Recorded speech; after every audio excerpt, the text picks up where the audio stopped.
We are Group 12, also known as Plant Patrol, and for our Sustainability Leadership Project, we are picking up trash on the Connecticut River. I'm Haley O'Donnell. This is Aaron Penn. I'm Kira. I'm Talia. The Connecticut River begins in the northern tip of New Hampshire and forms the border with Vermont before continuing through Massachusetts and on to Connecticut. It enters the Long Island Sound in Old Saybrook, Connecticut, 100 miles away from Amherst. We would like to take a moment to acknowledge that the land here and downriver was stolen from the Skokokie Abenaki, the Pecumtuck, the Nonotuck, the Nipmuc, and the Agawam. These indigenous peoples are still around today and continue to be affected by the colonization of these lands. Since many of today's disposable products contain glass, metal, and most of all plastic, they are not biodegradable. All the trash along the Connecticut River pollutes not only this area, but will continue to cause problems when it is swept away and funneled into the Atlantic Ocean, where it will contribute to the growing garbage patches. By removing it before it can enter our waterways, we prevented this from happening.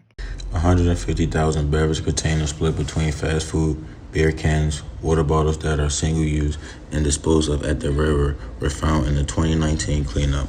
Along with this, about 13,000 tires were found. This is about 3,250 cars worth of tires, which is 3.5 of the UMass parking garages filled to the brim.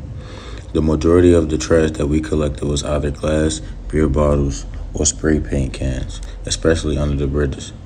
There were many other odd pieces of trash all along the riverbank. The most surprising were bubble wrap, scrap metal, big chunks of styrofoam, and small pieces of plastic in an exercise ball. While today we were picking up litter that was a direct result of carelessness, we want to emphasize that the most substantial changes can be made with a systemic restructuring of the way our whole economy handles sustainability. The practice of using and managing our resources in a way that has minimal impact on the environment or our ability to provide for ourselves in the future. Right now it is extremely difficult to avoid plastics, but doing your best, as well as pressuring politicians and corporations to end the use of single-use materials, will help a lot to prevent and reverse this pollution in the long run. We learned that although the work of sustainability is hard, it's also very satisfying.